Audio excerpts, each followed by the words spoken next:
दुनिया के किसी देश में प्राइवेट आर्मी नहीं है। प्राइवेट आर्मी आतंकवादियों की होती है, किसी सरकार की प्राइवेट आर्मी नहीं होती है। कहाँ अमेरिका में प्राइवेट आर्मी है?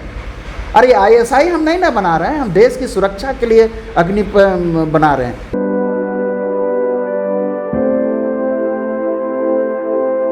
नमस्कार, आप देख रहे हैं मशाल न्यूज़। मैं हूं अनीशा। इस वक्त हमारे साथ जुड़े हैं सीटू यानी central of Indian trade unions के राज्य सचिव और साथ ही साथ सीपीआईएम के राज्य सचिव कॉमरेड प्रकाश विप्लव जी, और आज हम इनसे जन मुद्दों पर बात करने वाले हैं। सर, स्वागत है आपका मशाल न्यूज़ में। जी, आपका भी बहुत बहुत धन्यवाद। श्रमिकों के लिए जो नया लेबर कानून लाया गया है, लेबर कोड, तो उससे उनके हितों को क्या नुकसान हो सकता है और इससे रोकने के लिए आप लोग क्या प्रयास कर रहे हैं? देखिए, आपके 3 प्रश्न हैं। ये जो 4 लेबर कोड आए हैं, हमारे हिंदुस्तान में 44 श्रम कोड बनाए गए, श्रम कानून, और ये एक दिन में नहीं बने, ये ब्रिटिश ज़माने से बने। चाहे वो आईडी एक्ट हो, ट्रेड यूनियन के रजिस्ट्रेशन का एक्ट हो।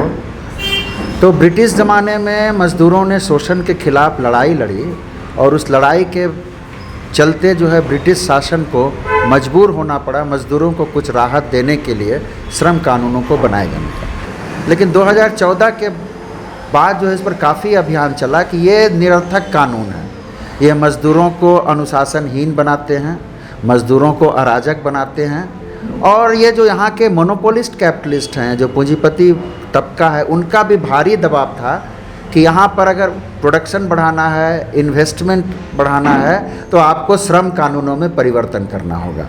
और 2014 के चुनाव में ये बात जो है सामने आई कि जो पार्टी लड़ रही है उसने वादा भी किया है। उसके बाद ये कवायद शुरू हुई और 44 में से 29 कानूनों को एक झटके में जो है वो बदल के ये 4 कोड बनाए गए।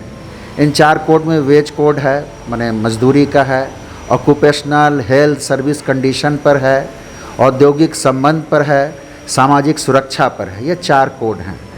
अब दूसरा सवाल जो है कि इन कोड का नकारात्मक प्रभाव क्या पड़ेगा? केवल सीटू का नहीं, हमारे देश के लगभग सभी ट्रेड यूनियनों का मानना है कि इस जो श्रम संहिता जो बनाई गई है 4, इसका बहुत ही नकारात्मक प्रभाव देश के मज़दूरों पर पड़ेगा और मज़दूर आंदोलन पर पड़ेगा। सबसे बड़ी चीज़ वो है फिक्स टर्म एम्प्लॉयमेंट, नियत अवधि का रोजगार। इस कोड में ये बहुत ही खतरनाक है। अभी एक मज़दूर यदि काम करता है, अगर उसने 30 दिन, 25 दिन, 20 दिन काम किया, तो अगर वो प्राइवेट सेक्टर में है या कॉन्ट्रैक्चुअल है तो उसको 26 दिन की मजदूरी मिलती है, और जहाँ पर मज़दूर आंदोलन मजबूत है वहाँ पर 30 दिन की मजदूरी मिलती है। लेकिन ये कोड लागू होने से, नियत अवधि का रोजगार लागू होने से, आप जितना दिन का काम है उतना ही दिन की मजदूरी मिलेगी। और ये केवल असंगठित क्षेत्र में नहीं होगा, ये संगठित क्षेत्र में भी होगा कि कोयले की निकासी, मान लीजिए कि 13 दिन का काम है कोयले के खदान में या ओपन कास्ट माइंस में, तो वो 13 दिन ही काम होगा और 13 दिन का ही पैसा मिलेगा। दूसरी जो बात है कि वो उनका कुछ सामाजिक सुरक्षा का दायरा कुछ बढ़ेगा, प्रोविडेंट फंड के दायरे में सबको लाया जाएगा। लेकिन वो प्रोविडेंट फंड किस काम का? जो शेयर बाज़ार में लगेगा और मज़दूरों के मेहनत की कमाई से काटे गए पैसे, वो पीएफ जो है उसके कस्टोडियन जो है यहाँ के बड़े कारपोरेट घराने होंगे, और वो धराशायी भी होगा, मज़दूरों का पैसा डूबेगा भी। इसके अलावा मज़दूरों को संगठित करने के काम में इन श्रम कानूनों में भारी जो है अवरोधक लगाए गए हैं, क्योंकि अब जो है अगर हम किसी नए उद्योग में यूनियन खड़ा करना चाहते हैं तो उसमें संख्या का सवाल आएगा। पहले था कि 10 मज़दूर भी काम करते हैं तो ट्रेड यूनियन हो सकता है, अभी कहीं 100 और अभी 300 की सीमा कर दिया कि 300 मज़दूर नहीं होंगे तो वो आप वहाँ पर श्रमिक संघ गतिविधि नहीं चला सकते हैं। उसके बाद जो निबंधीकरण की प्रक्रिया है, माने यूनियन का जो रजिस्ट्रेशन करना है, उस रजिस्ट्रेशन की प्रक्रिया में अब मालिक पक्ष भी जुड़ेगा। वो जो है जो पहली बार जो अप्लाई करते हैं श्रमिक संघ के गठन के लिए, तो उसमें जो 7 या 11 जो 13 मज़दूर होते हैं जो आगे बढ़कर अप्लाई करते हैं, उनके नाम पहले ही मालिक के पास चले जाएंगे। और निश्चित रूप से जो आज जो जिस तरीके से श्रम कानून कमज़ोर हो गया है, उसका वो लाभ उठाएंगे और ट्रेड यूनियन श्रमिक संघ के बनने में बहुत बड़ी बाधा उत्पन्न करेंगे। सरकारी उपक्रम जो होते हैं जिससे सरकार को मुनाफा मिलता है, सरकार उसे भी निजी हाथ में देने के लिए परेशान है, तो इसे आपकी पार्टी और विपक्ष की जो पार्टी है कैसे रोकेगी? देखिए, इसको रोकने के लिए तो बड़ी लड़ाई हो रही है। अभी पिछले 3 साल में इवन कोविड के टाइम में भी कोयला उद्योग में बड़ी हड़ताल हुई, इसके अलावा 2 बड़ी हड़तालें हुई। इसमें अब तक जो 18-19 को जो हड़ताल हुई पिछले साल, इसमें जो है लगभग 25 करोड़ कामगारों ने हिस्सा लिया। ये माने दुनिया की बड़ी हड़ताल में इसका शुमार हुआ। अभी सरकार क्या कर रही है, वो MNP मोनेटाइजेशनल नेशनल प्रोजेक्ट ला रही है। इसमें क्या है कि हमारे जो लगभग 7000 किलोमीटर जो नेशनल हाईवे हैं, इनको जो है बोला जा रहा है कि बेच नहीं रहे हैं, लीज पर दिया जाएगा। हमारे जो बहुत सारे एयरपोर्ट जिनका आपने आधुनिकीकरण किया, मॉडर्नाइजेशन किया, वो सारे एयरपोर्ट जो हैं, जिसमें हमारे झारखंड का बिरसा मुंडा एयरपोर्ट भी है, ये चला जाएगा उनके पास। आपको जो तेल की जो हमारी बड़ी 3 जो पब्लिक सेक्टर कंपनी है, इंडियन ऑयल, BPCL, HPCL, अभी HPCL Hindustan petroleum corporation limited ये लिस्टिंग की सूची में है। इस कंपनी के पास 2200 पेट्रोल पंप हैं। इस कंपनी के पास जो है लगभग 3 रिफाइनरी हैं और ये कंपनी हर साल 6500 करोड़ रुपया मुनाफा कमाकर सरकार के झोली में भरती है। उसी तरह कोयला खदानों का राष्ट्रीयकरण, स्टील प्लांट का, हाईवे का, जो ITDC के होटल्स हैं, रेलवे हैं, रेलवे के कई दर्जनों ने सैकड़ों स्टेशन जो हैं प्राइवेट हो रहे हैं। रेलवे का तो एक प्रकार से निजीकरण हो गया पार्ट में। तो ये सब जोड़ के जो है हमारे प्रधानमंत्री कह रहे हैं कि हम 6.5 लाख करोड़ की पूंजी हम जमा करेंगे और जो है ये तो 6.5 लाख करोड़ की संपत्ति नहीं है, ये तो कई लाख करोड़ की संपत्ति है।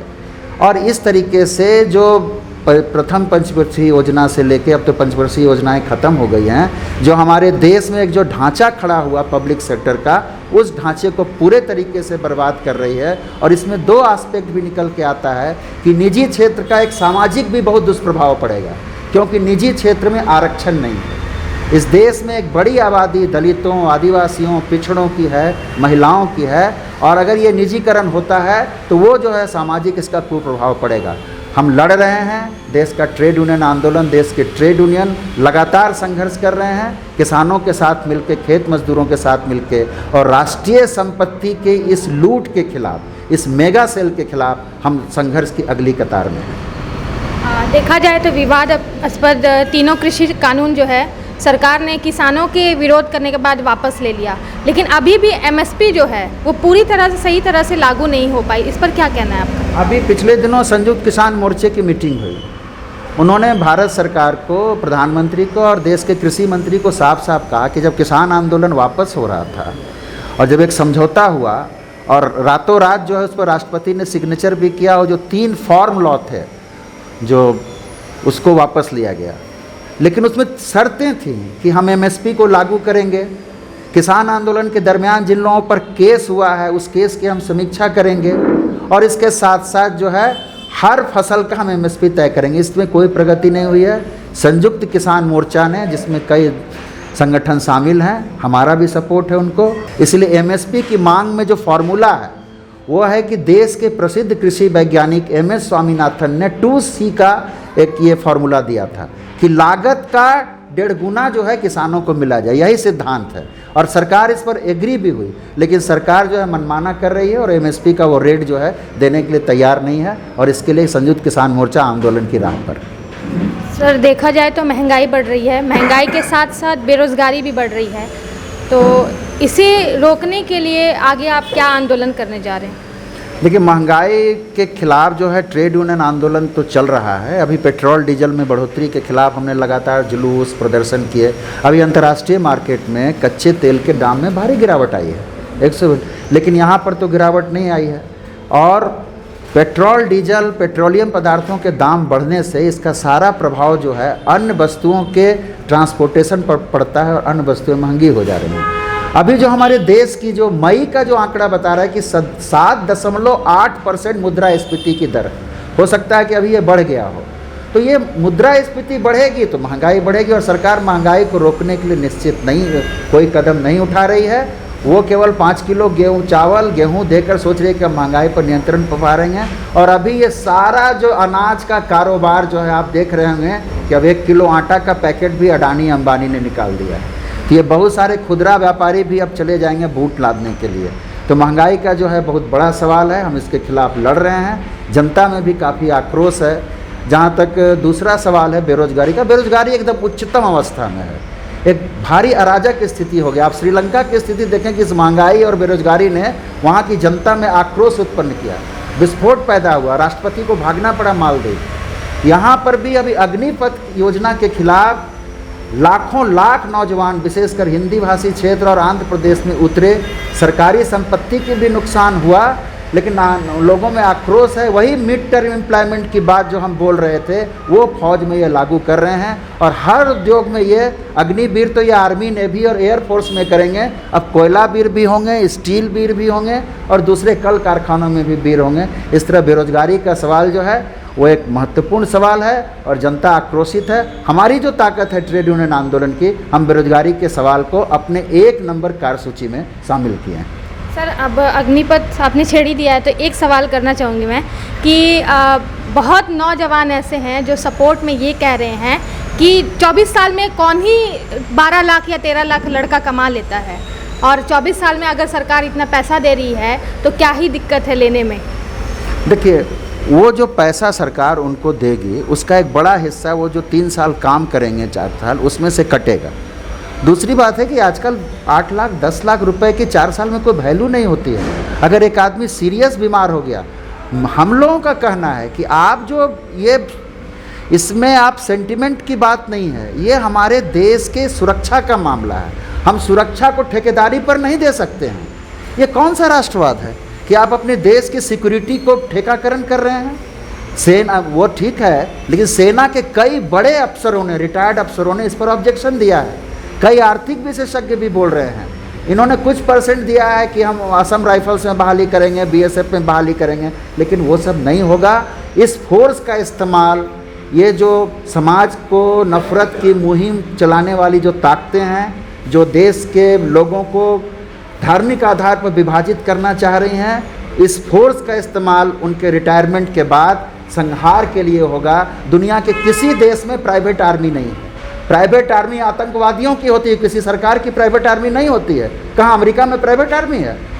अरे आईएसआई हम नहीं ना बना रहे हैं, हम देश की सुरक्षा के लिए अग्नि बना रहे हैं। इसलिए हमारा स्ट्रांगली मांग है कि नेवी, एयरफोर्स और आर्मी में बहाली की जो प्रक्रिया शुरू से चली आ रही है, जिसमें शॉर्ट कमीशन सर्विस है 10 साल का भी, आप उस बहाली प्रक्रिया को ही लागू रखें। ये थी हमारी प्रकाश विप्लव जी से बातचीत। इसी तरह आप मशाल न्यूज़ के यूट्यूब चैनल को सब्सक्राइब करें और वीडियो पसंद आए तो लाइक शेयर कमेंट ज़रूर करें। और हाँ, हमसे जुड़े रहें, साथ ही वेबसाइट पे जितने भी न्यूज़ और आर्टिकल्स जाते हैं उसे ज़रूर पढ़ें। दीजिए इजाज़त, धन्यवाद।